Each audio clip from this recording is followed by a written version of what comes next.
ନରିପଣ୍ଡା କୁ ନେଇକି କହିଥିଲି ନରିପଣ୍ଡା ଟା ଭୁଲ କଲା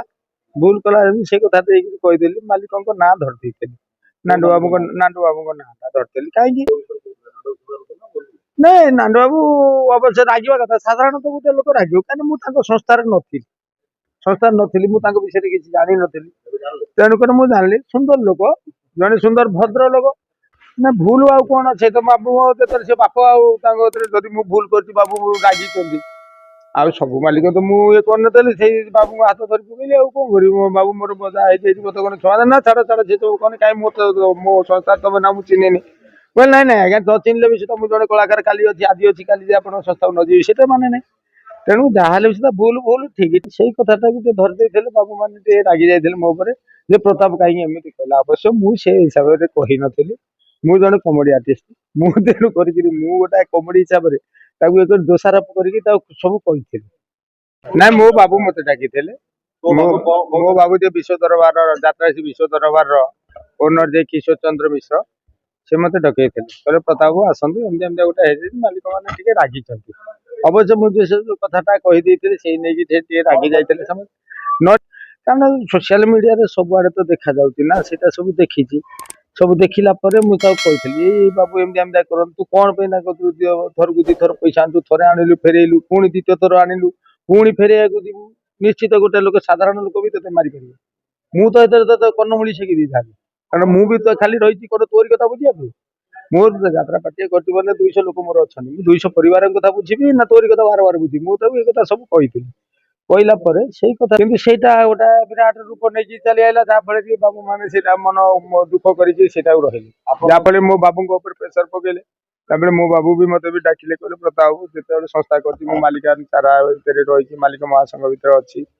ତେଣୁକରି ଏଇଟା ଗୋଟେ ନିହାତି ଶୋଭନୀୟ କଥା ତମେ ଆସ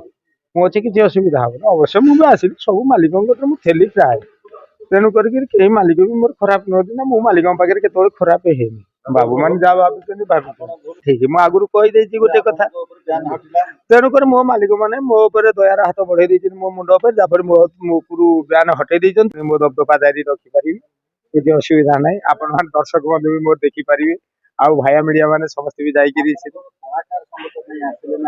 ନା ସେଇଟା ମତେ ବାବୁ କହିଥିଲେ ଯେ ଆସିବା କଥା ବାପି ବାବୁ ଆସୁଛନ୍ତି ବୋଲି କିନ୍ତୁ କାହିଁ ମୁଁ ଏଠି ଦେଖିଲା ବେଳକୁ ବାପି ବାବୁ ଆସିନାହାନ୍ତି ହଁ ନିଶ୍ଚିତ ସେମାନେ ଅଛନ୍ତି ମୁଁ ଆଗକୁ ଆଇଛି ଆଗକୁ ଆସିଲି ବୋଲି ଏଠି ଯାହା ସବୁ କହିଲି ସେଠି ଯାଇ କହିବିନି ନା ସମସ୍ତେ ଜଣେଇବି ସେ କଥାଟା ଏଇଆ ହେଇଛି ଗୋଟେ ମାଲିକ ଉପରେ ଯେତେ ମାଲିକ ଅଛନ୍ତି ଗୋଟିଏ ମାଲିକ ଉପରେ ବାର ଅଭିଯୋଗ ଅଛି ମାଲିକ ଉପରେ କଣ କାର୍ଯ୍ୟାନୁଷ୍ଠାନ ନେବେ ସେଇଟା ତ କିଏ ଚିନ୍ତା କରୁନାହାନ୍ତି ଛାଡୁ ଉପର ବାଲା ତାଙ୍କ ଚିନ୍ତା କରି ଆମେ କହିଲେ କଣ ହବ ତେଣୁ କରିକିରି ଆମେ ସବୁ ସମୟ ଆଗରେ କିଏ ବଡ ଆଉ ସମୟ ହଉଛି ବଡ ବଳବାନ ସମୟ ହିଁ ତାର ପ୍ରତ୍ୟକ୍ଷ ଜବାବ କିନ୍ତୁ ଆମେ ନା ନିଶ୍ଚିତ ନିଆଁ ନଥାଇକି ଧୂଆଁ ବାହାରେନି ନିଆଁ ନିଶ୍ଚିତ ଅଛି କିଛି ଯାହାଫଳରେ ସେଇଟା ଦ୍ୱିଗୁଣିତ ହେଇ ଚଳି ଯାଉଛି କୋଉଠି ଟିକେ ନାରୁ କୁଳୁଥିବ ସେଇଟା ପୁରା ହାୱା ହେଇକି 5-10 ବଖରା ପଡିଥିବ ଚକା କି ଜଗା ସବୁ ଦେଖୁଛି ସବୁ ସେ କରିବ ତାର ବିଚାର ଯିଏ ଧାତା ଭଲ ପଟେ ଲିଖି କର୍ମାନୁସାରେ ଫଳ ତେଣୁ କରିକିରି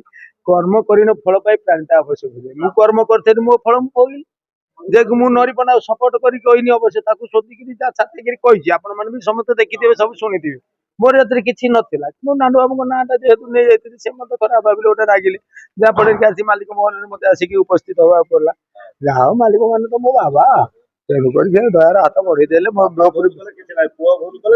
ସେଇଟା ବାପା ତ ଘର ଚଳୁଛି ନା ତେଣୁକରି ପୁଅ ମାନଙ୍କ ଟିକେ ଭୁଲ କଲେ ତୁ କାହିଁ ଏମିତି କର ଗାଇଡ କରିବାଟା ନିହାତି ସ୍ୱାଭାବିକ ଏଟା ରହୁ ବାପ ପୁଅର ସମ୍ପର୍କ ରହୁ ଏମିତି ସବୁ ବୁଝାମଣା ଭିତରେ ଚାଲୁ ଯାଇକି ସଂସ୍ଥାରେ ଆଉ ଏମିତି ଓଡିଆ ଚଳଚିତ୍ର ଭଳିଆ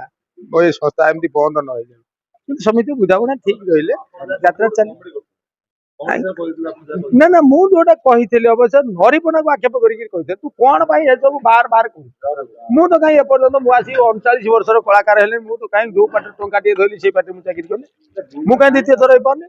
ତେଣୁ ସେଇଟା ହେଲା ପୁରୁଷ ମର୍ଦ୍ଦ କା ବାତ ହାତୀ କା ଦାନ୍ତ ସେଇଟା ମଣିଷର ସଦା ସର୍ବଦା ଜାଣିବା ଦରକାର ଯେହେତୁ ତମେ ମର୍ଦ୍ଦ ତମର ପୁରୁଷ ପଣିଆ ତମର ଅଛି ପୁରୁଷ ପଣିଆ ତାହେଲେ ତମେ ଯୋଉଟା କଥା କହିଦେଲ ସେଇଟା ବଚନ ଦେଇ ହାର ନାହିଁ ତୁ ବେଟି ଦେଇ ହାର ବଚନ ଦେଲ ବଚନ କି ଦରିଦ୍ରତା ବଚନଟା ଦେଇଦେଲ ବୋଲି ସେଟା କି ଦରିଦ୍ରତା ଭାବିକିରି ତମେ ଯଦି ଏଠି ନେଇଯା ସେଠି ନେଇଯା ସେଠି ନେଇଯା ସେଠି ନେଇଯା ସବୁଆଡେ ନେଇ ଚାଲିଗଲ ଲାଭ କ'ଣ ପାଇଲ ଯାହାଫଳରେ କି ସବୁ କଣ୍ଟ୍ରୋଭର୍ସି ଭିତରକୁ ପଶି ଆସିଲ ଯାହାଫଳରେ ଯୋଉଟା ହେଲା ଗଣ୍ଡଗୋଳ ଯୋଉଥିପାଇଁ ଆଜି ଏମିତି ଦ୍ୱାରସ୍ଥ ହେବାକୁ ପଡ଼ିଲା କଳାକାର ସବୁରି କ୍ଷେତ୍ରରେ। ଜୟ ଜଗନ୍ନାଥ। ମୋ ଦର୍ଶକ ବନ୍ଧୁ ମାନଙ୍କୁ ମୋର କୋଟି କୋଟି ନମସ୍କାର। ଯାହା ଯଦି କହିଥିବି ଭୁଲ କହିଥିବି ଠିକ କହିଥିବି ଆପଣମାନେ ତାର ବିଚାର କରିବେ ଆଜ୍ଞା। ପୁଣି କିନ୍ତୁ ଆସୁଛି ମୋ ଉପରୁ ବ୍ୟାନ୍ ହଟି ଯାଇଛି ସମ୍ପୂର୍ଣ୍ଣ। ମୋ ବାବୁ ମାନେ ମୋ ଉପରୁ ବ୍ୟାନ୍ ହଟେଇ ଦେଇଛନ୍ତି। ମୁଁ ବର୍ତ୍ତମାନ ସମ୍ପୂର୍ଣ୍ଣ ମୁକ୍ତ ଆକାଶରେ ବିହଙ୍ଗ ପରି ଉଡ଼ି ଚାଲିଲି ପୁଣି 25-26 ଯାତ୍ରା ଶ୍ରୀ ବିଶ୍ୱ ଦରବାରରେ। ପୁଣି ଦେଖା ହବ ଆଜ୍ଞା। ରହିଲି ନମସ୍କାର। ଏମିତିକା ଛୋଟ ବଡ଼ ଖବର ଦେଖିବା ପାଇଁ ଆମ ଚ୍ୟାନେଲକୁ ଲାଇକ୍ କରନ୍ତୁ, ସବସ୍କ୍ରାଇବ୍ କରନ୍ତୁ ଏବଂ ନ୍ୟୁଜ୍ଟିକୁ ସେୟାର କରନ୍ତୁ।